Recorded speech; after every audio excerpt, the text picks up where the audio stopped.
కోల్కతా అత్యాచార కేసులో కీలక పరిణామం చోటు చేసుకుంది. ఈ కేసును విచారిస్తున్న సిబిఐ నిన్న రాత్రి ఆర్జికర్ మెడికల్ కాలేజ్ మాజీ ప్రిన్సిపల్ సందీప్ ఘోష్ ను అరెస్ట్ చేసింది. ఆయనతో పాటు Tala area police station SHO Abhijit మండలంలోనూ కూడా అదుపులోకి తీసుకున్నారు. ఎఫ్ఐఆర్ ఫైల్ చేయడంలో జాప్యం చేశారని, సాక్ష్యాలను మాయం చేశారనే ఆరోపణలు వారిపై ఉన్నాయి. ఈ ఆరోపణల ఆధారంగానే వారిపై కేసు నమోదు చేశారు. నిజానికి ఇటీవలే సందీప్ ఘోష్ ను సిబిఐ అరెస్ట్ చేసింది. అయితే కాలేజీలో ఆర్థిక అవకతవకలకు ఆరోపణలతో అప్పుడు ఆయన అరెస్ట్ చేసింది. అత్యాచార కేసు విచారణపై నివేదికను ఈ నెల 17లోగా సమర్పించాలని సిబిఐను కోల్కతా హైకోర్టు ఆదేశించింది. గడువు దగ్గర పడుతుండటంతో దర్యాప్తు సంస్థ విచారణ వేగవంతం చేసింది. కాలేజ్ మాజీ ప్రిన్సిపల్ ను అరెస్ట్ చేసింది.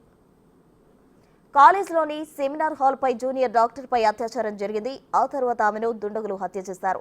అయితే ఈ ఘటన జరిగిన తర్వాత రోజే సెమినార్ హాల్లో మరమ్మతులు చేయాలని కాలేజ్ అప్పటి ప్రిన్సిపాల్ సందీప్ ఘోష్ ఆదేశించారు. దీంతో ఆయన కేసు సంబంధించిన సాక్ష్యాలు మాయమయ్యాయని కేసు నమోదైంది.